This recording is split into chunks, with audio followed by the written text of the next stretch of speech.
our God. Every word of worship with one accord. Every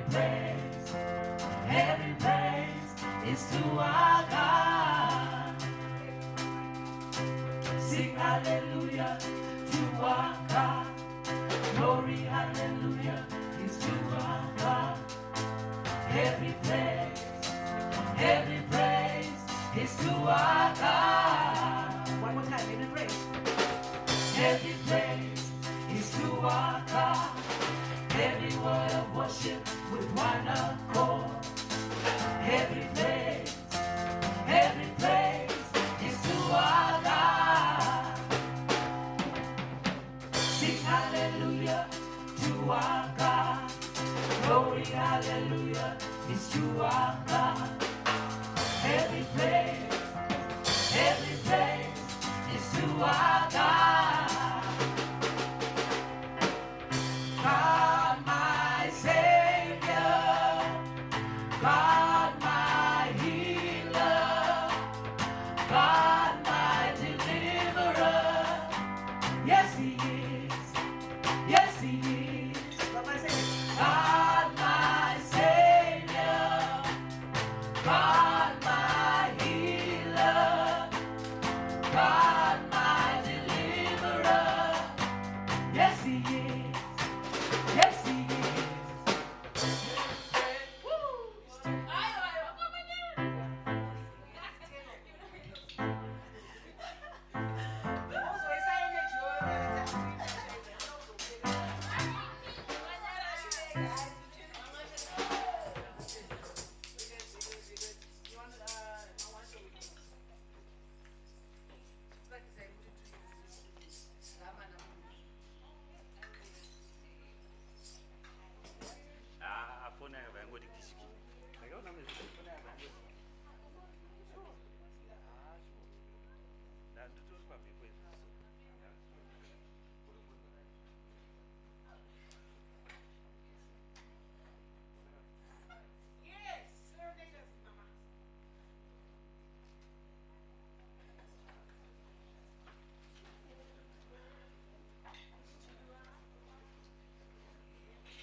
It's a very good morning to you all, and thank you for coming to church today. And some keyboard lessons are being given on the spot. I would like you to get up and greet 5 people. Do not sit down until you've greeted 5 people. So we're going to get on our feet and we're going to greet 5 people.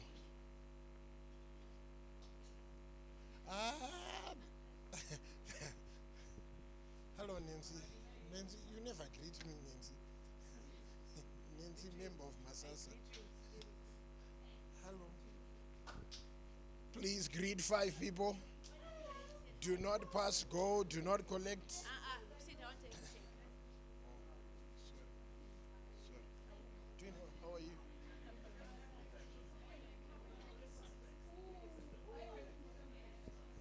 Morning. How are you this morning? Are you playing today? Yeah, you should just jump on.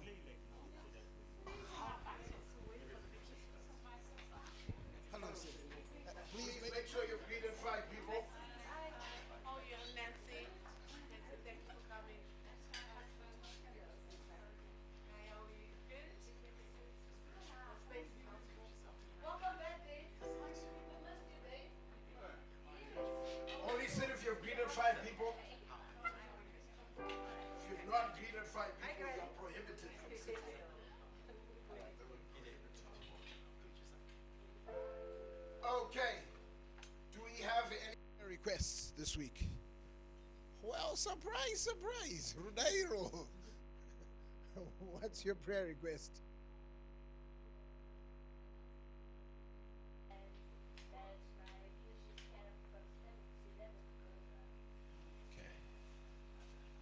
Be like Rudairo when asked for prayer requests.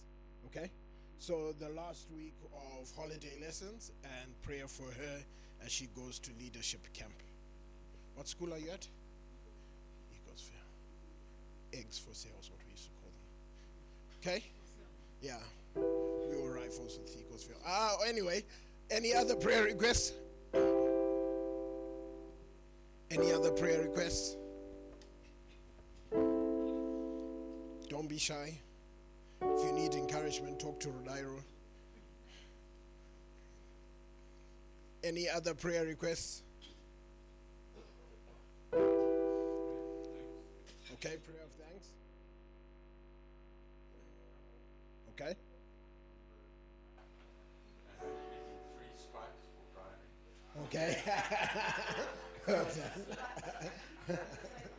It's the little things, right? Okay. So, thankful for journey mercies. One more. I'll take one more. One more prayer request. Vicky doesn't like when I say silence doesn't bother me, so I won't say that. But I'll take one more prayer request. I refuse to believe that in this room there's not one more prayer request.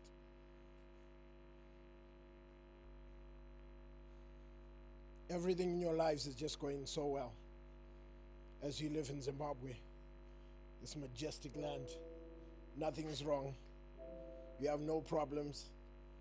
Nothing to be thankful for. Okay, there we go.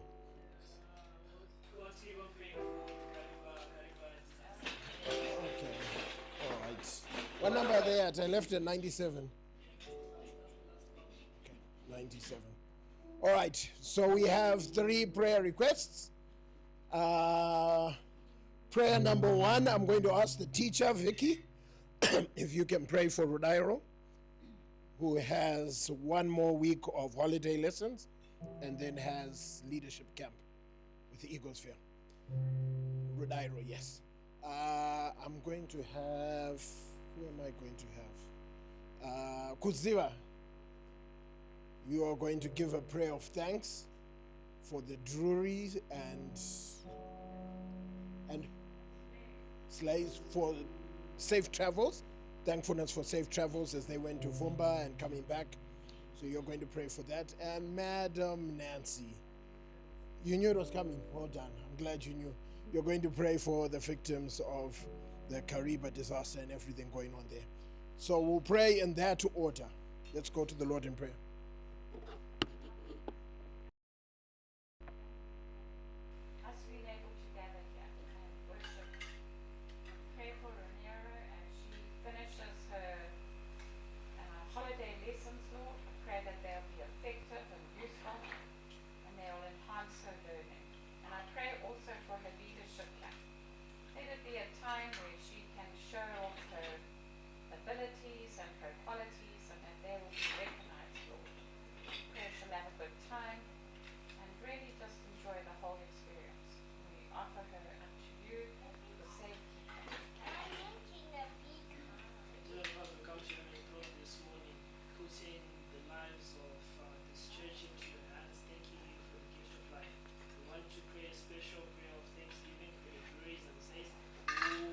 Managed to travel safely as past week.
praise and worship team, it's your turn.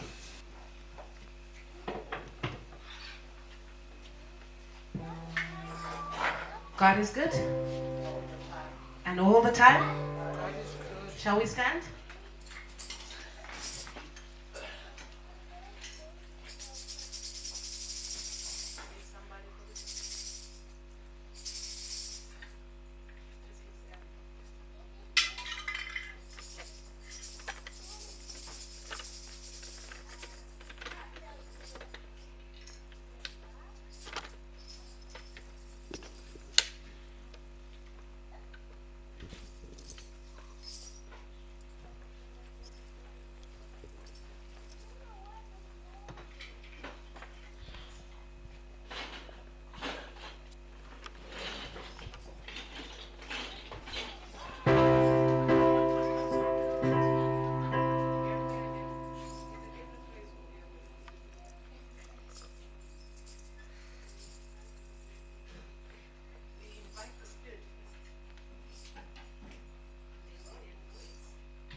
We all now getting warm. The weather has changed. It's not as cold as it was.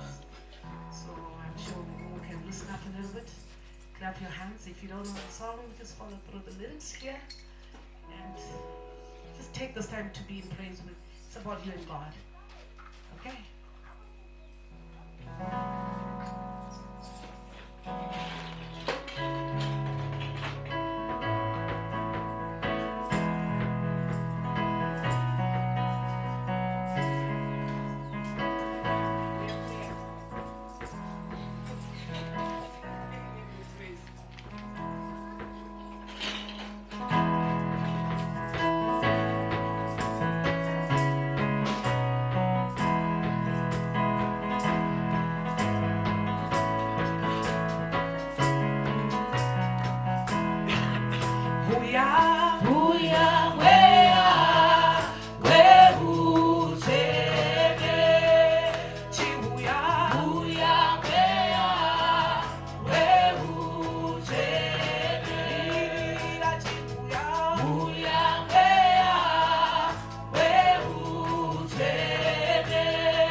Sharon is excited about the next song.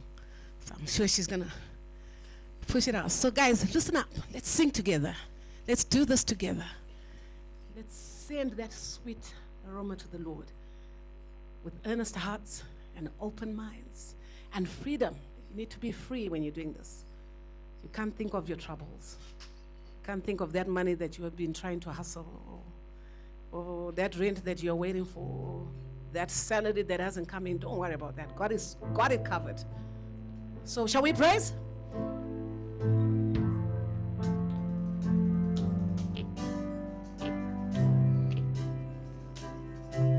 Let's go. Every praise is to our God. Every word of worship with one accord. Every praise is to our God. Sing hallelujah to our God. Glory, hallelujah, is to our God. Every praise is to our God. Okay, one more time, every praise. Every praise is to our God. Every word of worship with one accord. Every praise is to our God. Sing hallelujah to our God. Glory, hallelujah, is to our God. Every praise is to our God. God my Savior, God my healer, God my deliverer. Yes He is, yes He is. God my Savior, God my Savior, God my healer, God my deliverer. Yes He is, yes He is. Every praise is to our God. Every word of worship with one accord. Every praise is to our God. Sing hallelujah to our God. Glory, hallelujah, is to our God. Every praise is to our God. God our Savior, God my Savior, God my healer, God my deliverer. Yes He is, yes He is. God my Savior, God my healer, God my deliverer. Yes He is, yes He is. Every praise is to our God. Every word of worship with one accord. Every praise is to our God. Sing hallelujah to our God. Glory, hallelujah, is to our God. Every praise is to our God. If you have a testimony, a word of encouragement, a verse or anything that you like to share, feel free to come through. We don't bite here. Let's share what God is doing in our lives. God my Savior. God my Savior. God my healer. God my deliverer. Yes He is. Yes He is. Glory to God. Glory to God. I would like to give a testimony. I'm sure all you remember when I asked for your prayers for my father. And that he was due to go for an operation. He didn't manage to go to the operation because of his age. They said that he couldn't get operated upon because of his advanced age. So they prescribed some medication for him, and 3 days ago I was actually with him, and he was like going into the bush, going to chop wood. He's fully recovered. So I just want to thank God for that.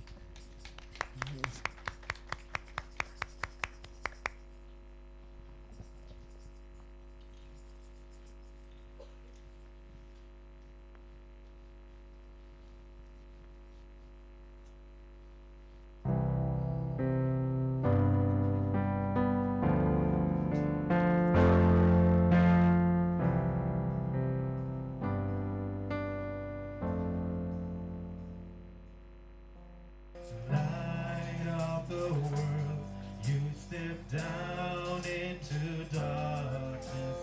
Open my eyes, let me see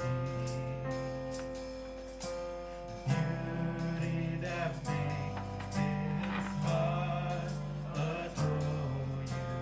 Hope of a life spent with you.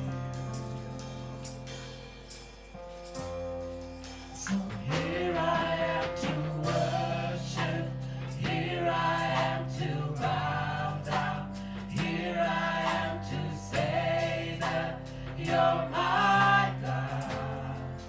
You're altogether lovely, altogether worthy, altogether wonderful to me.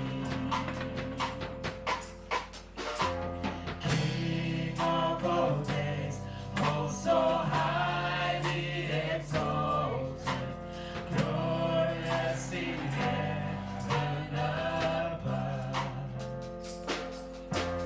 Humbly you came to the earth you created, all for love's sake became poor. So here I am to worship, here I am to bow down, here I am to say that you're my God. You're altogether lovely, altogether worthy, altogether wonderful to me. So here I am to worship, here I am to bow down, here I am to say that you're my God. You're altogether lovely, altogether worthy, altogether wonderful to me. And I'll never know how much it costs to see my sin upon that cross. I'll never know how much it costs to see my sin upon that cross. I'll never know how much it costs to see my sin upon that cross. So here I am to worship, here I am to bow down, here I am to say that you're my God. You're altogether lovely, altogether worthy, altogether wonderful to me. So here I am to worship, here I am to bow down, here I am to say that you're my God. You're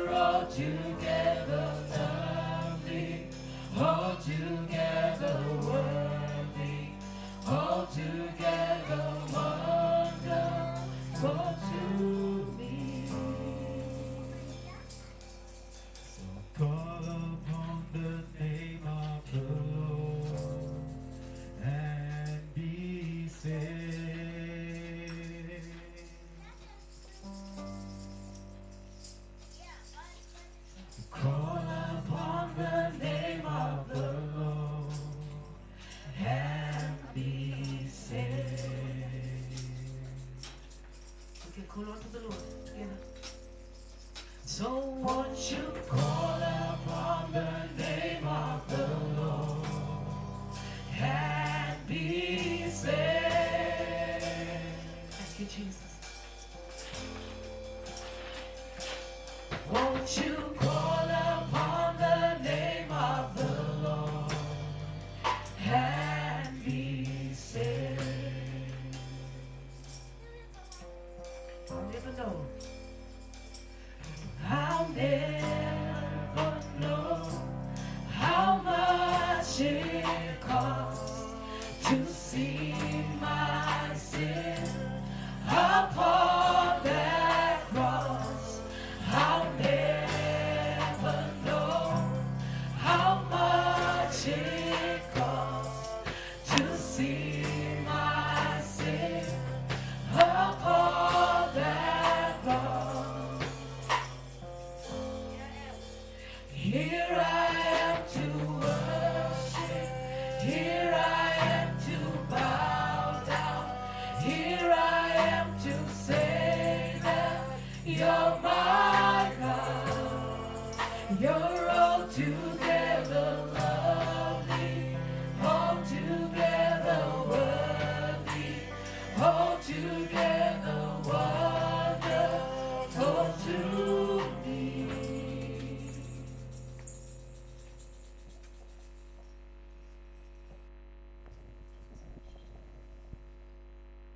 Good morning. How are y'all doing? It's good to see a full house.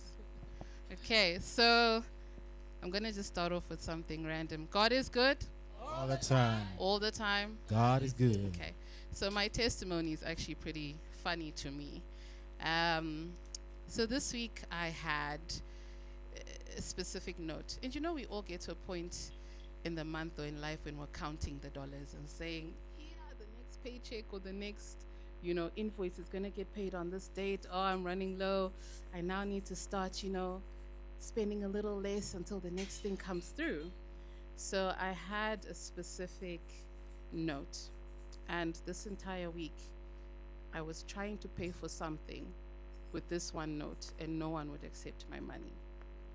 I was now just getting all of those things either free or discounted because, some people say we don't have change for this. And then there's someone, so I actually went for a seminar during the week, the Zoom Realty Expo. So I was trying to pay for my ticket, and the server ended up serving 2-3 other people before me, but I got there first. So I was tempted to get annoyed because why are you serving the people behind me first and not me? I was first. But, God had a plan. By the time these people were served and they paid the full ticket price, I'm now trying to pay. And then another one of the organizing people comes and says, no, the ticket is now $10. They've discounted the ticket. And I had a little $10 note and I ended up paying that half price.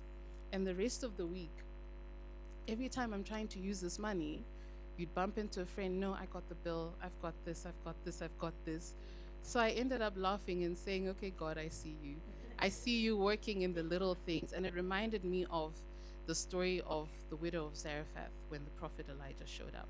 And she only had a little bit of oil and a little bit of flour. And then he says, please may I have something to eat? And she says, this is all I have, but from whatever I have, I will be obedient and prepare some bread for you. And she never lacked. That oil and that flour never ran out. And this is during a famine. So imagine in seasons where we are saying, I'm in a famine, I'm in a tough season. God is always working behind the scenes.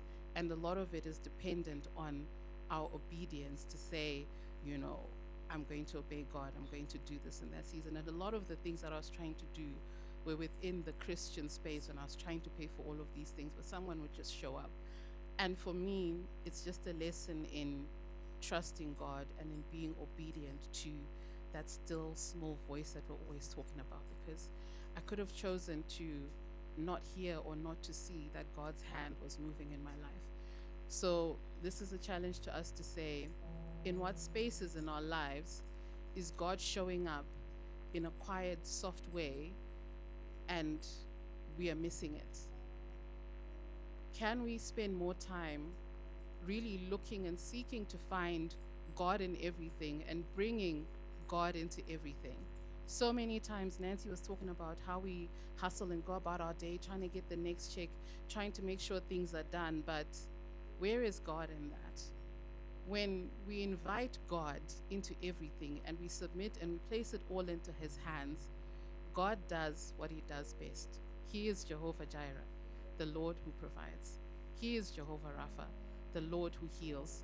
He uses hands like Jonathan's to heal, but it is him who's bringing the healing. It is him who's gifted the doctors. It is him who's gifted everyone in our spaces with the tools, with the skills, and with the knowledge to do what they're doing. It is not man's intelligence, but it is God's provision. It's God's mercy and it's God's love.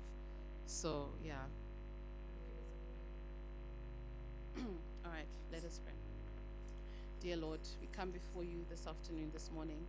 We thank you, Heavenly Father, for being the Lord who is always there. We thank you, Lord, that in your word you say you will never leave us nor forsake us, that you are always there, that you neither sleep nor slumber, that you are faithful to watch over your flock.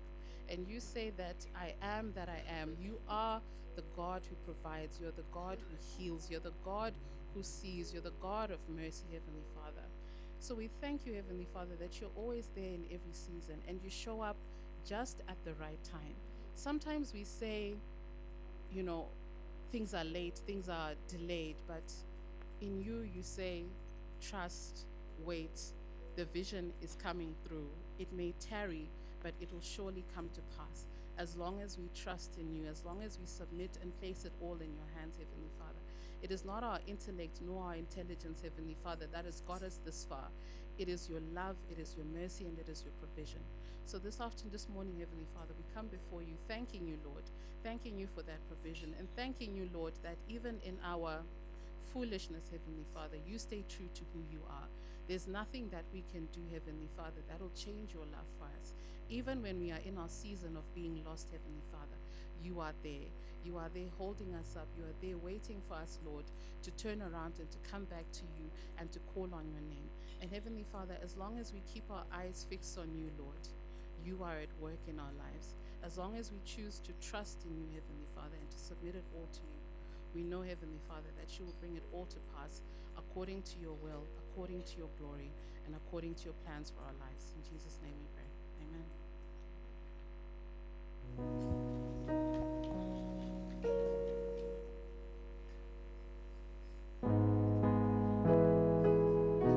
Let's sing together.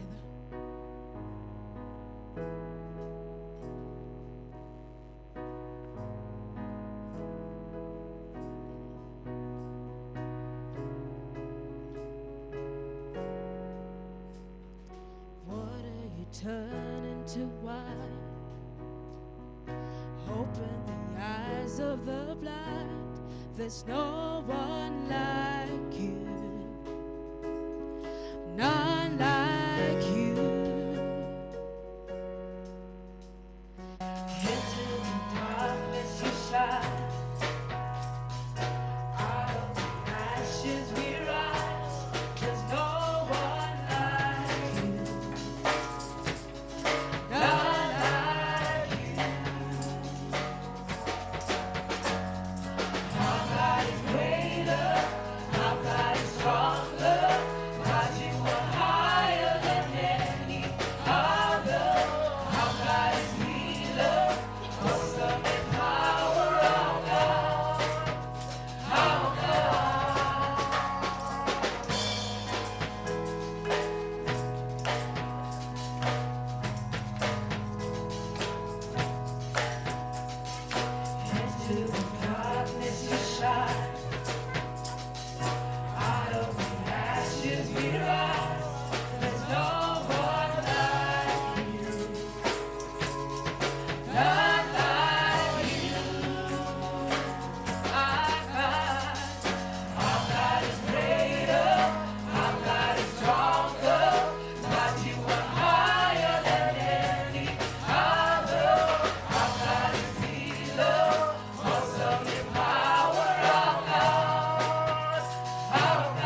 healer, awesome in power of God, our God.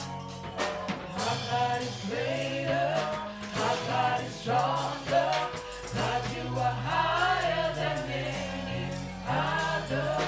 Our God is healer, awesome in power of God, our God.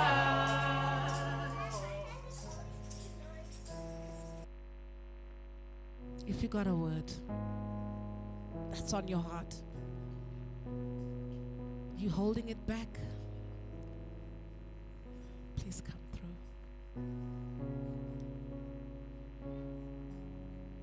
God is good, and all the time. Thank you. Are we done, or you want one more? Okay.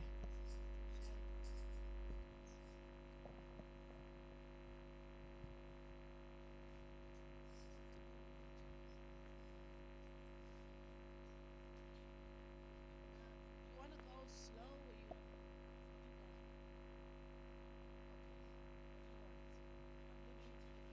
You want to shake, or you want to get into it? You want to worship?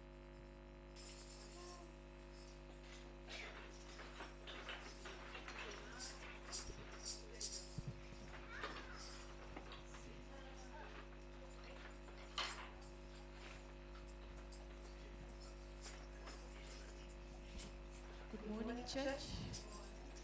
My testimonies always revolve around my dog, so this is gonna be another dog testimony. Last Thursday, or last week Thursday, but one of our dogs went missing again. And I was honestly distraught because I was like, this is too much. This is second time another dog is missing. We know our dogs just don't leave the gate. So I thought he was stolen, and he probably was, but I prayed that day because I got so sick. Like, I got sick from the stress of the dog going missing. I couldn't eat, I couldn't do a lot of things. But within that morning, I went to sleep around 12. I remember praying, saying, God, I'm asking for you to bring our dog back safely, and please don't take too long to answer my prayer, because sometimes it takes its time and sometimes it's a no. But around 6 or 7, I don't know who it was, they said, is that Willie? I was like, what do you mean is that Willie? He went missing just now. And when I opened the door, lo and behold, there's Willie. And I was like, where were you? I was like, thank you, God, because that day, as soon as I held him, I was like, thank you, God, for answering my prayer, like, very quickly. Because he must remind us sometimes that he's in control. If he decides to do something, he's going to do it. So, thank you.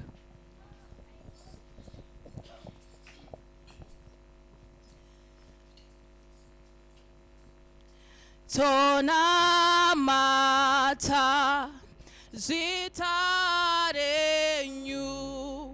totenda kunaka kwenyu Jesu.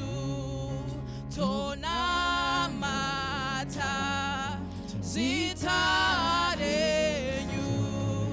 totenda kunaka kwenyu Jesu. Mwari baba totenda kunaka, totenda kunaka, totenda kunaka kwenyu Jesu. Mwari baba totenda kunaka, totenda kunaka, totenda kunaka kwenyu Jesu. Totenda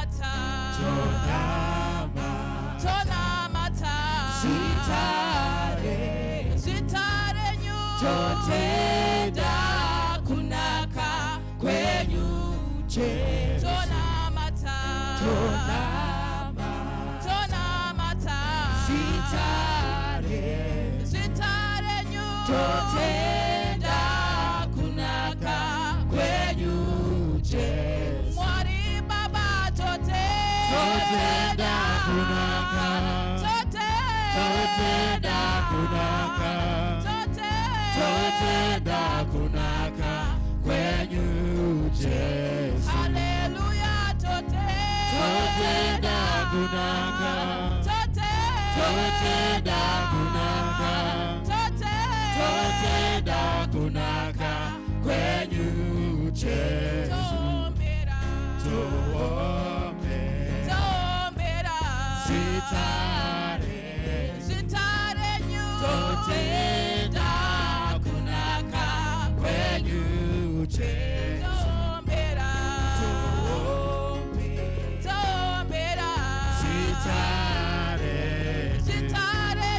Totenda kunaka kwenyu Jesu. Mwari Baba totenda kunaka.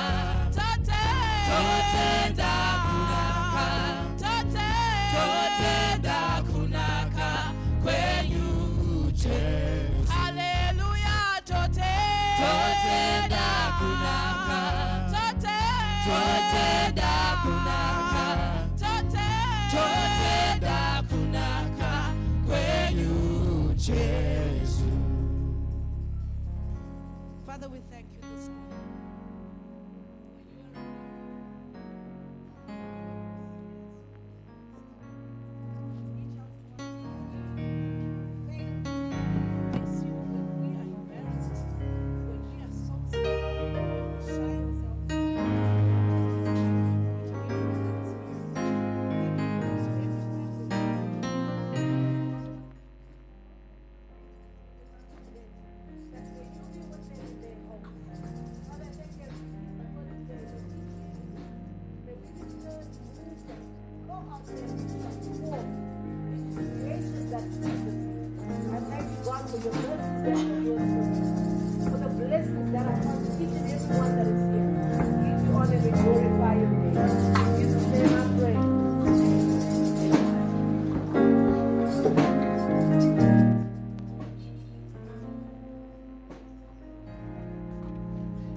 Thank you very much. Let's give another big round of applause to our praise and worship team. We go through our announcements, and then, boys and girls, there's more chocolate today. Yay! I'm sure your parents are like, oh no. There is chocolate. I think today, I grew up in a time where first place got the prize. There wasn't like participation prizes, but someone said everyone should win. So I asked Jess and Rebecca to help me divide the chocolate. Rebecca has a look of shock right now. I'll help if you get the answers correct. But our announcements, we encourage you to get involved. We want you to jump right in. If you'd like to be a part of the intercession team, you can contact Trevor or Chio. Next slide. Hospitality, they serve our teas and coffees. You can contact Grace or Rebecca. We're always looking for help. We have a security team, One Security, which helps keeping our property safe. If you'd like to help with that, speak to Dave or myself. Arrows, we are taking a break from Arrows during the school break, but Arrows will begin when does school open again? A long time, sorry, let me not even say the date. A long time from now. Boys and girls, you have a long time of vacation time. Next, praise and worship. Speak to Mother of Nations, Nancy, and she'll get you plugged away. If you'd like to read our passage of scripture, please let me know and I can give you a go if you know how to read. Upcoming events. Our 5th Sunday Fellowship. Woo!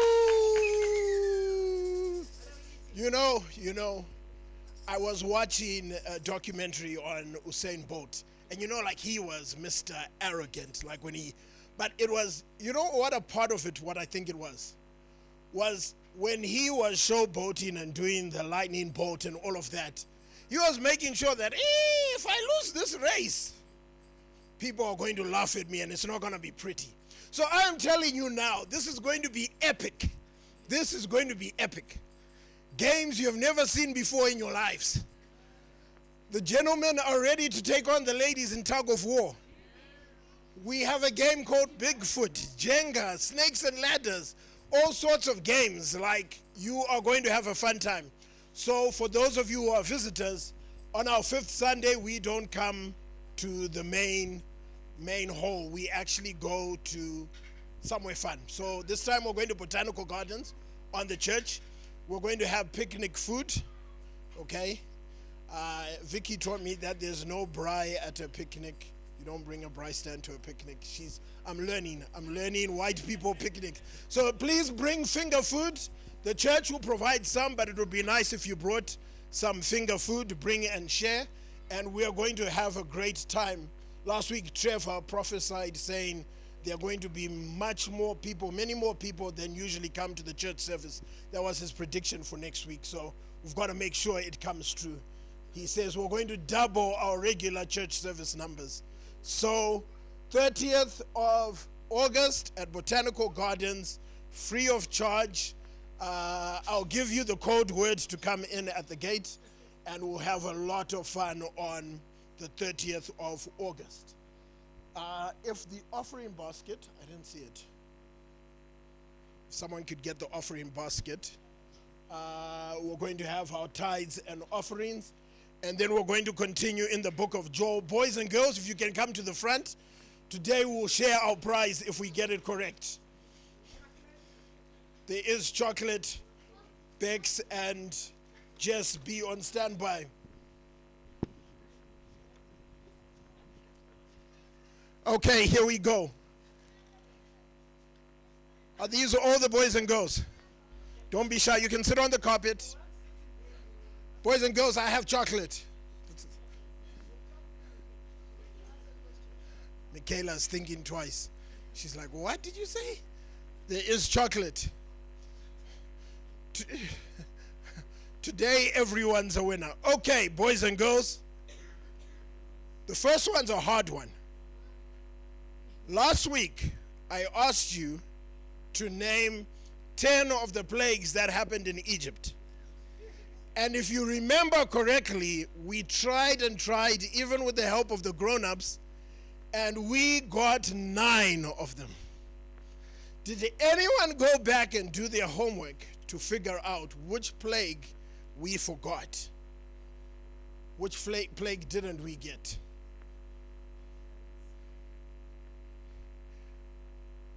Rebecca, are you going for it? No, we got flies. No, not hail. We got hail. Locusts we got. Not blood. Not darkness. Victoria. No. Not firstborn son. We got that one. Gnats. Well done, Jess. Well done. You can share that chocolate. Well done. Gnats was the one we missed. All right, boys and girls, we're learning about a guy who starts with the name of J. Does anyone know his name? Joe. Congratulations. You can share. Let's share that with friends. Okay? All right. Now another hard question. What does the name Joe mean? Joe. Very good. Very good. Good job. What does Joe mean? Parents, you can help. What does Joel mean? No, not so, but good try. What does Joel mean? Joel.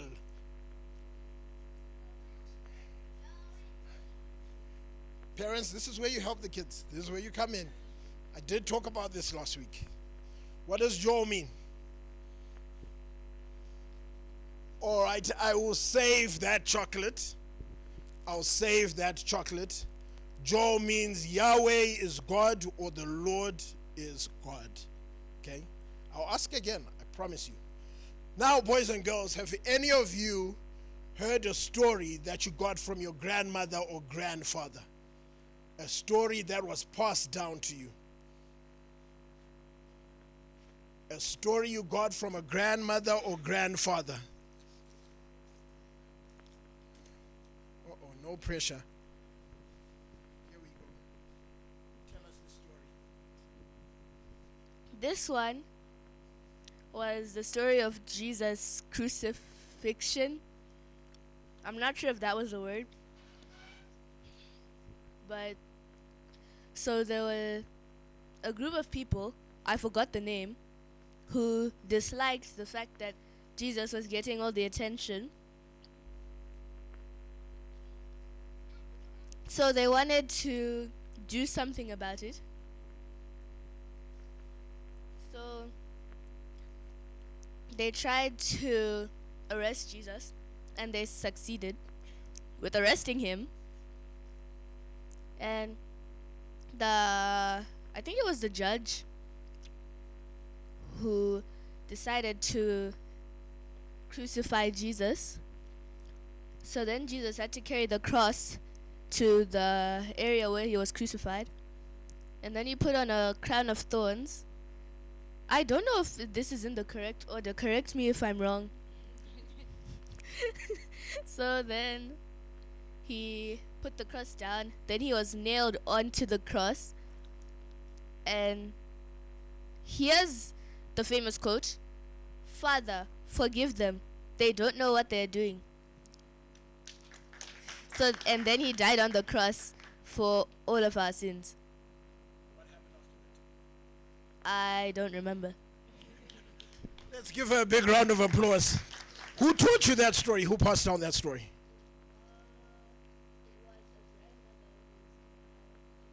Okay, right. All right, let's give a big round of applause for our boys and girls. I hope everyone got some chocolate. You can go back to your parents. And today we'll be looking at Joel chapter 1. We are in the book of Joel chapter 1. And Joel means Yahweh is God, or the Lord is God. Okay, so we're looking at Joel chapter 1, verse 1 to 20. And when God gets our attention, he calls us to wake up to what is happening, look up to understand what really matters, and cry out to him. So if you are an old school Christian and looking for the 3 points, it's wake up, don't waste what God can teach you through a crisis. That's Joel 1 verse 1 to 7. Look up, let your loss lead you back to God. That's Joel 1 verse 8 to 15. And then cry out. When everything else fails, God is still there. Joel chapter 1 verse 16 to 20.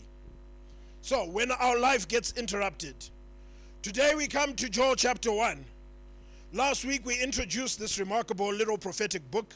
We met Joel, we learned his name, we examined the historical background, we introduced the great theme of the day of the Lord, and we saw the promise of restoration. And we looked ahead to that magnificent promise: I will pour out my spirit on all flesh. But today we slow down. We go chapter by chapter, verse by verse. And there is something immediately uncomfortable about Joel. Because before Joel gives us the promise of restoration, he forces us to confront devastation. Before we hear, I will restore to you the years that the locusts have eaten, we first have to meet the locust. And I've never heard a story where there's a good locust. If there is, I challenge you to come and tell me. Every time there's a locust, it's always a bad story. Before Joel gives us Pentecost, he gives us pain. Before Joel speaks about outpouring, he speaks about emptiness. Before Joel tells Judah what God will restore, he makes them look honestly at what has been lost. And that is important because Christianity is not a faith that asks us to pretend. The Bible never tells us to pretend everything is okay when everything is not okay. The Bible gives us language for celebration, but it also gives us language for lament. It gives us psalms of praise and psalms of sorrow. It gives us weddings and funerals. It gives us mountaintops and valleys. It gives us the Lord is my shepherd, but it also gives us my God, why have you forsaken me? Biblical faith is big enough for both. So we start Joel chapter 1 in a valley. A catastrophe has struck Judah. A plague of locusts has devastated the land. Crops are gone, vineyards are destroyed, the grain has disappeared, animals are suffering, economy has been devastated, even worship at the temple has been affected. And into this national disaster comes the word of the Lord. So we work through these 20 verses. But let's not forget our three things. When life shakes you, wake up, look up, cry out. Turn to your neighbor and say, wake up, look up, cry out. One more time. Wake up, look up, and cry out. Point one, wake up. Do not waste what God can teach you through a crisis. That's found Joel 1 verse 1 to 7. Joel begins, the word of the Lord that came to Joel, the son of Pethuel. Everything else in this chapter is unstable. The field's unstable, economy, food supply, environment, but one thing remains certain, the word of the Lord. Guys, I don't know where you're sitting right now, but your circumstances may change, your economies may change, we know that in Zim. The government may change, maybe not in Zim. Currencies change, seasons change, people change, but Isaiah says, the grass withers, the flower fades, but the word of our God stands forever. When everything around you is shaking, you need something that cannot be shaken.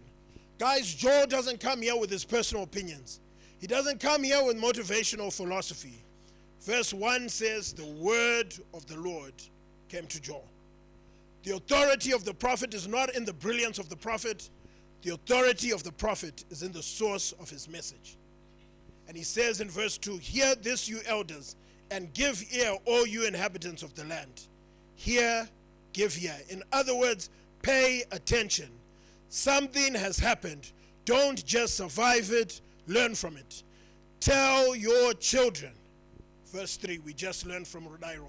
Tell your children about it. Let your children tell their children, and their children another generation. There are 4 generations here. The present, their children, their grandchildren, and the generation after them. God is saying, don't waste your history. There are things one generation experiences that the next generation needs to hear about. Here in Zimbabwe, some of us can tell our children stories that almost sound impossible. We have seen extraordinary economic upheaval. We've seen shortages. We've seen currencies come and go. We've seen seasons of enormous uncertainty. And yet we've also seen people survive. We've seen businesses emerge. We've seen families make it through. We've seen people go through school and pay school fees. We've seen God provide when mathematically there should have been no provision. So don't merely tell the next generation, let me tell you how difficult things were. Tell them, let me tell you how faithful God was. Biblical remembrance is not nostalgia. Biblical remembrance is discipleship. Our children should inherit much more than just our property, more than our surnames, more than our businesses, more than our houses. They should inherit testimonies of the faithfulness of God. And then came the locusts, verse 4. What the chewing locust left, the swarming locust has eaten. What the swarming locust left, the crawling locust has eaten. And what the crawling locust left, the consuming locust has eaten. I never realized there's so many different types of locusts. Now, biblical scholars may debate whether Joel is describing 4 different species of locusts, 4 developmental stages, or simply piling up Hebrew terms to emphasize the completeness of the devastation. But I hope you don't miss the main point by getting lost in this entomology. Joel's point is there is nothing left. Whatever one swarm left, another swarm finished. Wave after wave, loss after loss, what one left, another took. And some people know exactly what that feels like. Namo after Namo, Namo before Namo, Namo during Namo. Sometimes life doesn't hit once, it hits. Again, you survive one problem and another arrives. You recover from one disappointment, then the phone rings. You deal with one financial problem, then something else breaks. You find yourself saying, Lord, surely that's enough now. But we must be doctrinally careful here. Joel is able to interpret Judah's catastrophe prophetically because God has spoken to him. Did you see the Kariba disaster, how people were now coming out? Prophet Jonathan predicted this day. And he said, it's funny how whenever these disasters happen, you start hearing prophecies after. Yeah, Prophet Jonathan said it would happen and blah, blah, blah. We cannot therefore look at every disaster today and confidently declare God did this because those people sinned. Jesus warns us against making simplistic conclusions like that. Job's friends made that mistake. Not all suffering is a direct punishment for an individual's particular sin. We live in a fallen world, but every crisis can still ask a question. Has this made me more attentive to God? Wake up. And Job gets very direct. Verse 5, awake you drunkards and weep. Job doesn't say, perhaps consider becoming slightly more spiritually in tune or attentive. He says, wake up. The immediate context is those who have been numbed by wine. But the spiritual principle reaches further. Do you know you can be physically awake, but spiritually asleep? You can come to church asleep. Some of you are sleeping right now. You can sing asleep. You can serve asleep. You can preach asleep. You can lift your hands asleep. You can know when to say amen asleep. You can know all the Christian language and still be spiritually numb. And alcohol isn't the only thing that can numb you. Success can numb you. Comfort can numb you. Money, entertainment, social media, ambition, every religious routine can numb you. Anything that allows you to live without seriously confronting the condition of your soul can become a spiritual anesthetic. But sometimes God permits our comfort to be disturbed because he loves us too much to let us sleep through our spiritual danger. So point number 1 is wake up. Point number 2 is look up. Let your loss lead you back to God. Joel 1 verse 8 to 15, the mood changes.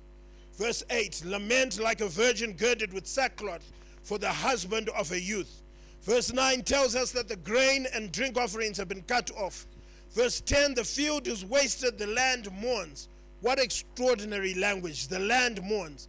The farmers mourn, the priests mourn, the people mourn. Creation itself seems to mourn. Then verse 12 says, the vine has dried up and the fig tree has withered. Surely joy has withered away from the sons of men. Joy has withered. The external devastation has now become internal devastation. Somebody can look completely fine externally, while internally joy has withered. You still go to work, you still answer WhatsApp, you still laugh, you still show up at church, you still say, I'm blessed. I'm too blessed to be stressed. I'm blessed. But deep down, something has dried up.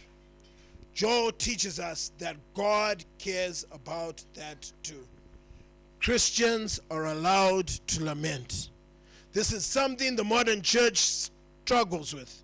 We know how to celebrate, we know how to praise, and we should.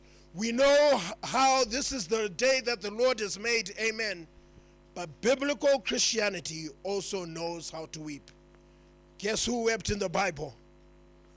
Jesus is always the right answer when it comes to Sundays. Jesus wept, but Jeremiah also wept. David wept. Paul served God with tears. Habakkuk wept. Faith is not pretending that pain doesn't hurt. Faith is bringing your pain into the presence of God. Lament says, God, this hurts. But notice, lament says it to God. There's a difference between despair and lament. Despair says there's no hope. Lament says, God, right now, I cannot see the hope, but I'm still talking to you. Sometimes tears are worship too. Never build your theology from the middle of the story. Here's what I love, Joel 1 verse 12. Joy has withered.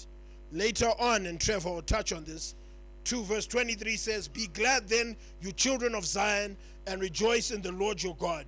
Chapter 1 is not the end. Somebody needs to hear this. Never build your theology from the middle of the story. Friday, as Rodairo told us, said crucified. Sunday, the part she forgot, said risen. Israel saw a Red Sea. God saw a road through it. Joel 1 says devastation.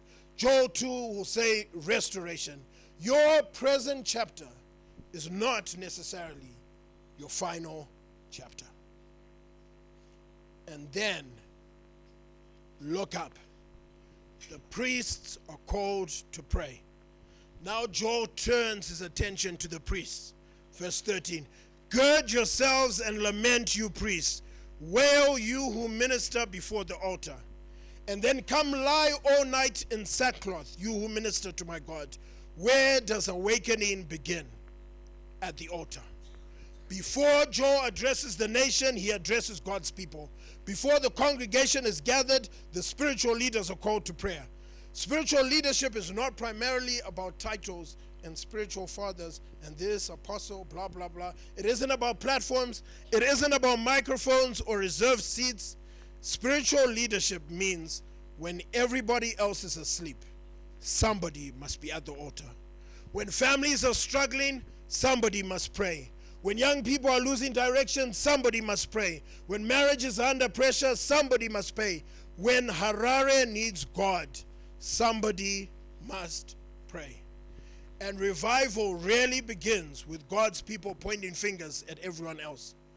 Revival begins when God's people say, Lord, start with us. Gather the people, verse 12.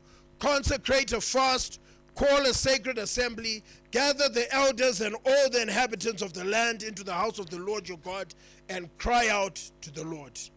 Listen to the verbs: consecrate, call, gather, cry out. This isn't casual Christianity or undercover Christians. Joel says there are moments when God's people must collectively recognize we need God. Not another strategy, not another strategic ambiguity, not another program, not another committee, not another clever idea, not another conference. We need God. Verse 15, alas for the day of the Lord is at hand. Joel has looked beyond the locust. The immediate crisis points towards an ultimate reality. The day of the Lord. History is going somewhere. Jesus Christ died, Jesus Christ rose, Jesus Christ reigns, and Jesus Christ is coming again. So when life shakes, don't only look around, look up. And point 3 is to cry out. When everything else fails, God is still there. We reach the final verses, 16 to 20. The food is cut off, gladness disappears, the seed shrivels, storehouses are empty, cattle wander, sheep suffer, water disappears, fire consumes the pastures. There is nothing left. But something extraordinary happens in verse 19. For 18 verses, Joel has been telling everybody else what to do. Then Joel himself says, "O Lord, to you I cry out." There it is. Cry out. Joel doesn't just preach prayer. Joel prays. The preacher becomes the intercessor.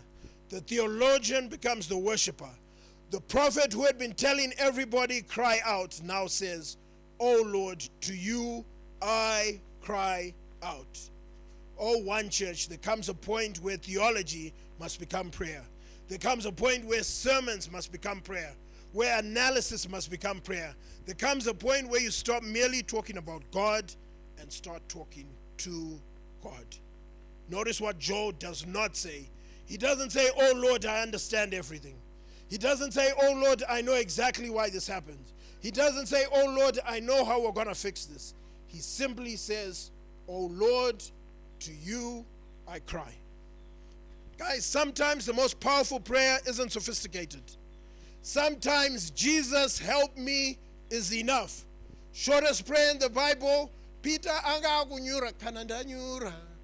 Anga kunyura, and what does he say? "Lord, help me." Shortest prayer in the Bible. Sometimes Jesus help me is enough. Sometimes Lord, I need you is enough. Sometimes Father, I don't know what to do is enough. The power of prayer is not found in the eloquence of the person praying. The power of prayer is found in the God to whom we pray. Even creation cries out. Final verse says, The beasts of the field also cry out to you. For the water brooks are dried up, and fire has devoured the open pastures. Joel cries, the animals cry, the land mourns, creation groans. Something is wrong with the world. Paul says in Romans 8 that the whole of creation groans and labors with birth pangs together until now. And Christianity agrees. Now, some of you ladies know the pain of childbirth. I know the pain of Arsenal losing a Champions League final. And so, but the whole creation groans and labors with birth pangs together until now. Something is broken. The world is not the way it was meant to be. Sin has damaged God's creation.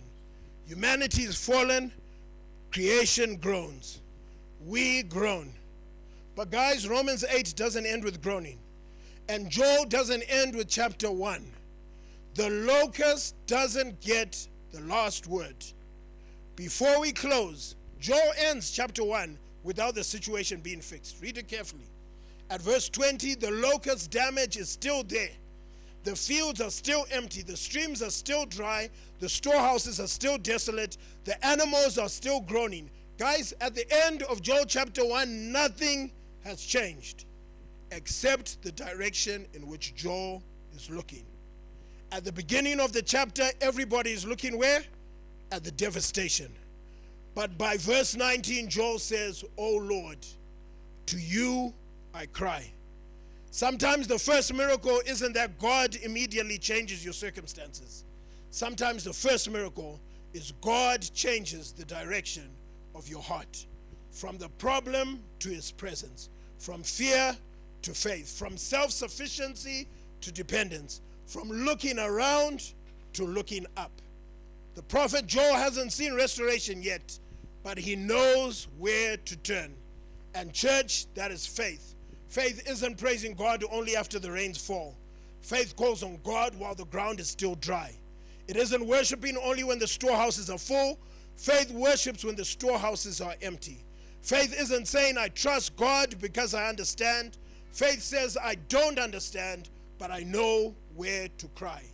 And now we know something Joel had not yet seen in its fullness. Joel cried, "O Lord," but we know the one who came. Jesus Christ entered this broken, groaning world. He stepped into our devastation. He carried our sin. He bore our judgment. He went to the cross. He died. He was buried. And on the third day, he got up. Oh, one church. Devastation never gets the final word for the child of God. Let us pray. Oh, our Heavenly Father, Lord, we thank you. Lord, we thank you for who you are, and we thank you for what you've done. Lord, we thank you that prayer isn't how eloquent or the brilliance of the person speaking, but, oh Lord, it is your brilliance and your greatness on high. Lord, we serve a great, great God. The name of the Lord is a strong tower. The righteous run to it, and they are safe. So, oh Lord, we come before you today, saying, not to us, oh Lord, not to us, but to your name be the glory because of your love and your faithfulness. Lord, we thank you for what you're doing in each and every one who is here. Lord, I pray that we will not give up meeting together as some are in the habit of doing, but, oh Lord, that we encourage each other, and all the more as we see the day approaching. Lord, we love you and we thank you, and for each and every person in this room, I pray that you bless them and that you keep them. I pray that you make your face shine upon them and be gracious to them. I pray that you turn your face towards them and give them your eternal peace. It's in your precious and holy name that we pray. Amen. We do have some eats out here for anyone who wants eats. Please do not come here on Sunday. We will not be here, and we will not feel sorry for you if you come here next Sunday. We'll be in the botanical gardens playing the most epic games of all time. So I look forward to seeing you next week. Hope you have a phenomenal week. See you next week.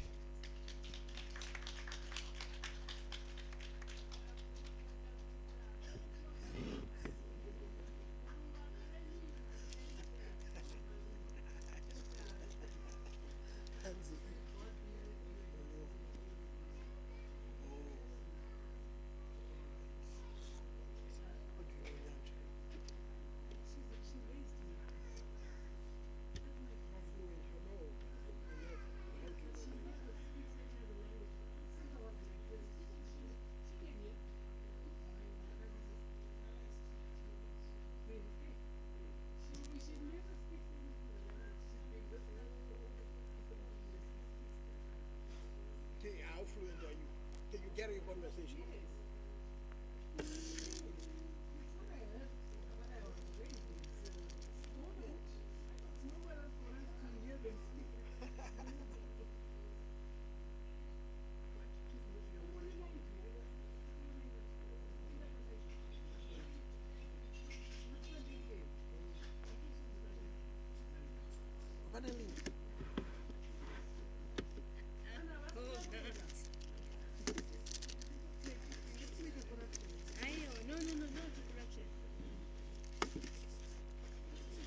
One for your family. Yes. One for your